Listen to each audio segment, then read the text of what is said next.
在节目正式开始之前，我们想先放慢一下节奏。这不是一支猎奇影片，也不是用悲剧换点阅的内容。此刻最重要的是我们衷心祈祷，飞行员可以平安归来。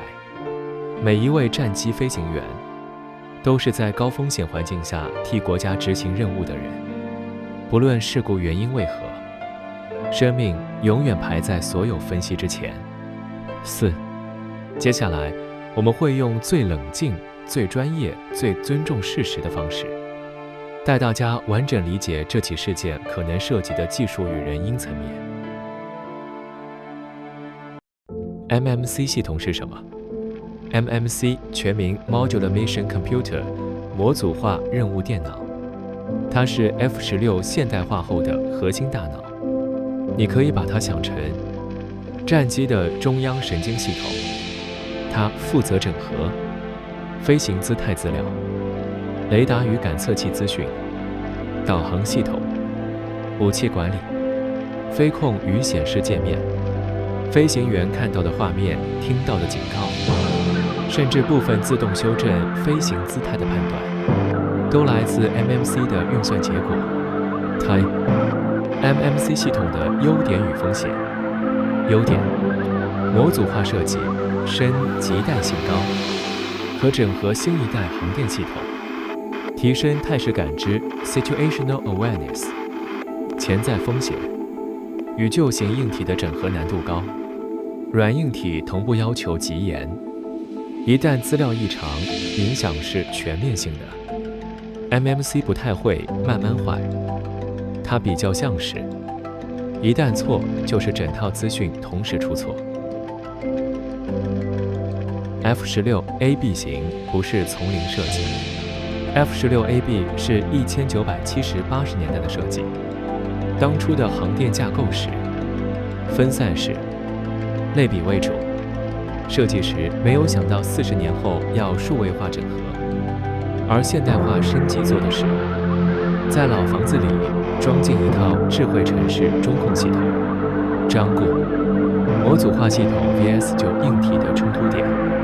常见风险包含讯号转换延迟、感测器回传频率不同步、软体预期资料格式不等于硬体实际输出、极端情境下资料错位 data mismatch。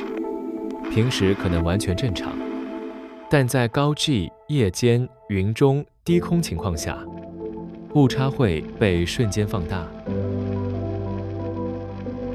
空间迷向的定义：空间迷向 （Spatial Disorientation） 指的是飞行员感知到的飞行姿态与飞机实际姿态不一致，尤其常发生在夜间、云层内、海面上，无明显地平线参考物。为什么仪表也可能帮不上忙？若发生以下情况之一：姿态资料短暂错误、显示器延迟、警告讯息过多、警告烟眉效应，飞行员可能在极短时间内必须做出判断，而人脑在这种情况下不一定能立即否定自己的感觉。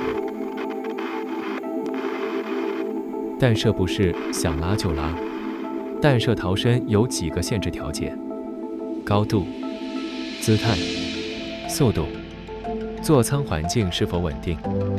若飞机高速俯冲、角度过大或高度不足，即使弹射，升海率也会大幅下降。为何有时没有弹射？可能原因包含警卫分析，飞行员仍尝试修正飞行，误判高度或姿态，情况恶化速度过快，失去有效弹射窗口。这不是勇敢或不勇敢的问题，而是人类在极限时间压力下的真实反应。云层分级简介：常见影响飞行的云层包括积云 Q 乱流明显，积雨云 CB 极高风险，层云 ST 式线遮蔽，高层云 ICE 易造成错判高度。凑，云中，感官被关灯，在云中，看不到地平线，看不到速度感，视觉几乎完全失效。此时飞行完全依赖仪表与系统整合的正确性。维护和维修站斗机的本质。军机维护时，多层检查，多人签合，标准化流程，但再严密的制度也存在。人为疲劳，时程压力，小概率疏漏。真正困难的是间歇性问题，最难抓的不是坏掉的零件，而是只在特定条件下出现的异常。例如，特定高度、特定速度、特定系统同时运作时，这类问题往往只有在事故后，透过资料回放才能确认。救援海面夜间的残酷现实。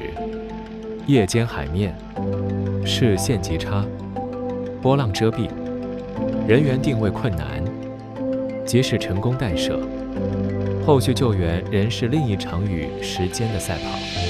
或救援黄金救援时间概念，一般而言，前30、60分中位关键，低温、疲劳、受伤会快速降低存活率，因此搜救速度往往比事故原因更先被关注。台湾1月6日海况比你想象的更致命。1月的台湾海域正值东北季风最强时期，同时受到黑潮外围流系与寒流南下影响，表层海水温度约18、20摄氏度，浪高，流速不稳，夜间体感温度远低于数字显示。这样的水温对于未完全隔离保暖的落水人员而言，不是冷，而是夺命级环境。